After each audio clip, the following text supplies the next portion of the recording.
ನಾಗೇಂದ್ರ ರಾಜೀನಾಮೆಗೆ ಒತ್ತಾಯಿಸಿ ದೋಸ್ತಿ ನಾಯಕರು ರಣಕಹಳೆಯನ್ನ ಮೊಳಗಿಸ್ತಾ ಇದ್ದಾರೆ. ಕಪ್ಪು ಟಿ ಶರ್ಟ್ ಅನ್ನ ಧರಿಸಿಕೊಂಡು ತಮ್ಮ ಆಕ್ರೋಶವನ್ನು ವ್ಯಕ್ತಪಡಿಸ್ತಾ ಇದ್ದಾರೆ. ರಾಜೀನಾಮೆಯನ್ನು ಕೊಡಬೇಕು ಅಂತ ಕೂಡ ಹೇಳ್ತಾ ಇದ್ದಾರೆ. ಅದರ ಮುಂದುವರಿದ ಭಾಗ ಅನ್ನುವಂತ ರೀತಿಯಲ್ಲಿ ಸದನದ ಒಳಗೆ ಪ್ರವೇಶವನ್ನ ಮಾಡೋದಕ್ಕೆ ಪ್ರಯತ್ನವನ್ನ ಪಟ್ಟಿದ್ದಾರೆ. ಆದರೆ ತಡೆ ಹಿಡಿಯುವಂತಹ ಕೆಲಸಗಳಾಗಿದೆ. ಆ ಕುರಿತ ಬ್ರೇಕಿಂಗ್ ಅಪ್ಡೇಟ್ ಬರ್ತಾ ಇದೆ, ಬನ್ನಿ ನೋಡ್ತಾ ಹೋಗೋಣ.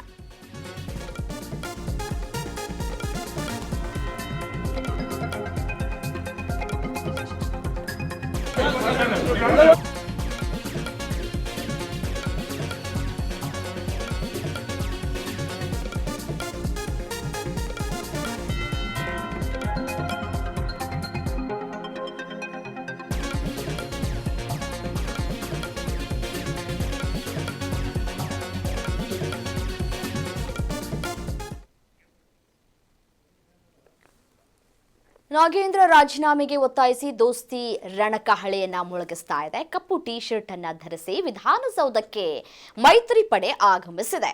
ವಿಧಾನಸೌಧದ ಒಳಗೆ ಹೋಗದಂತೆ ಶಾಸಕರುಗಳಿಗೆ ಮಾರ್ಷಲ್ಗಳು ತಡೆ ಹಿಡಿಯುವಂತಹ ಕೆಲಸವನ್ನ ಮಾಡಿದ್ದಾರೆ.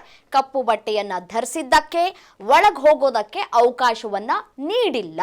ಖಾಕಿ ಶಾಸಕರ ಪ್ರತಿಭಟನೆಯಿಂದ ವಿಧಾನಸೌಧದಲ್ಲಿ ಕೆಲ ಕಾಲ ಗದ್ದಲ ಉಂಟಾಗಿದೆ. ನೋಡಿ, ದೃಶ್ಯಾವಳಿಗಳಲ್ಲಿ ಕೂಡ ಗಮನಿಸ್ತಾ ಇದ್ದೀರಿ. ಕಪ್ಪು ಟಿ ಶರ್ಟ್ ಅನ್ನ ಧರಿಸಿದ್ದಾರೆ. ನೀವು ಹೊರಗಡೆ ಪ್ರತಿಭಟನೆಯನ್ನ ನಡೆಸಿ, ನಾವು ಯಾರೂ ಕೂಡ ಅದನ್ನ ಪ್ರಶ್ನೆ ಮಾಡ್ತಾ ಇಲ್ಲ. ಬಟ್ ಆದರೆ ಕಪ್ಪು ಟಿ ಶರ್ಟ್ ಅನ್ನ ಧರಿಸ್ಕೊಂಡು ವಿಧಾನಸೌಧದ ಒಳಗಡೆ ಬರುವುದಕ್ಕೆ ಪ್ರವೇಶ ಇಲ್ಲ ಅಂತ ಹೇಳಿ ಮಾರ್ಷಲ್ಸ್ಗಳು ಕೂಡ ತಡೆ ಹಿಡಿದಿರುವಂತಹ ಕೆಲಸವನ್ನ ಮಾಡ್ತಾ ಇದ್ದಾರೆ. ವಿಧಾನಸೌಧದ ಒಳಗೆ ಹೋಗದ ರೀತಿಯಾಗಿ ಶಾಸಕರನ್ನ ಮಾರ್ಷಲ್ಗಳು ತಡೆ ಹಿಡಿಯುವಂತಹ ಕೆಲಸವನ್ನ ಮಾಡಿದ್ದಾರೆ. ಸಚಿವ ನಾಗೇಂದ್ರ ಅವರು ಶತಾಯಗತಾಯವಾಗಿ ಈ ರಾಜೀನಾಮೆಯನ್ನು ಕೊಟ್ಟು ಹೊರ ನಡಿಬೇಕು. ಅಲ್ಲಿಯವರೆಗೂ ಕೂಡ ನಾವು ಪ್ರತಿಭಟನೆಯನ್ನು ಮಾಡೇ ತೀರ್ತೀವಿ, ಸದನದ ಒಳಗೂ ಕೂಡ ನಾವು ಪ್ರತಿಭಟನೆಯನ್ನು ಮಾಡೇ ಮಾಡ್ತೀವಿ ಅಂತ ಹೇಳಿ ಬಿಜೆಪಿ ಮತ್ತು JDS ಬಿಗಿ ಪಟ್ಟನ್ನು ಹಿಡಿದು ಕೂತಿದೆ. ಹಾಗಾಗಿ ಪ್ರತಿದಿನವೂ ಕೂಡ ಸದನ ನಾಗೇಂದ್ರ ಅವರ ವಿಚಾರಕ್ಕೆ ಸಂಬಂಧಪಟ್ಟಂತೆ ಮಾತ್ರ ಚರ್ಚೆಗೆ ಸೀಮಿತವಾಗ್ತಾ ಇದೆ. ನೆನೆಯೂ ಕೂಡ ಕಪ್ಪು ಬಟ್ಟೆಯನ್ನು ಧರಿಸ್ಕೊಂಡು, ಅಂದರೆ ಕಪ್ಪು ಪಟ್ಟಿಯನ್ನು ಕೈಗೆ ಧರಿಸ್ಕೊಂಡು ಹೋಗಿದ್ರು ಸದನದ ಒಳಗೆ. ಇವತ್ತು ಅದರ ಮುಂದುವರಿದ ಭಾಗ ಅನ್ನುವಂತಹ ರೀತಿಯಲ್ಲಿ ಟಿ ಶರ್ಟ್ ಅನ್ನ ಧರಿಸಿಕೊಂಡು ಹೊರಗಡೆಯೂ ಕೂಡ ಪ್ರತಿಭಟನೆಯನ್ನು ಕೂಡ ನಡೆಸಿದ್ರು. ಅದೇ ರೀತಿಯಾಗಿ ಇದೀಗ ಸದನದ ಒಳಗೆ ಪ್ರವೇಶವನ್ನ ಮಾಡೋದಕ್ಕೆ ಪ್ರಯತ್ನವನ್ನ ಪಟ್ಟಿದ್ದಾರೆ.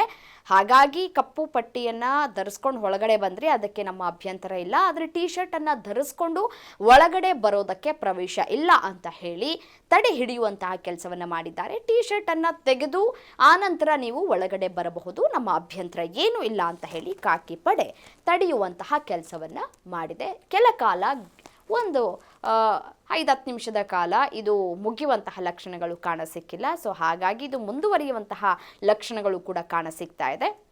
ಕೆಲ ಕಾಲ ಗದ್ದಲದ ವಾತಾವರಣ ಕೂಡ ನಿರ್ಮಾಣ ಆಗಿದೆ.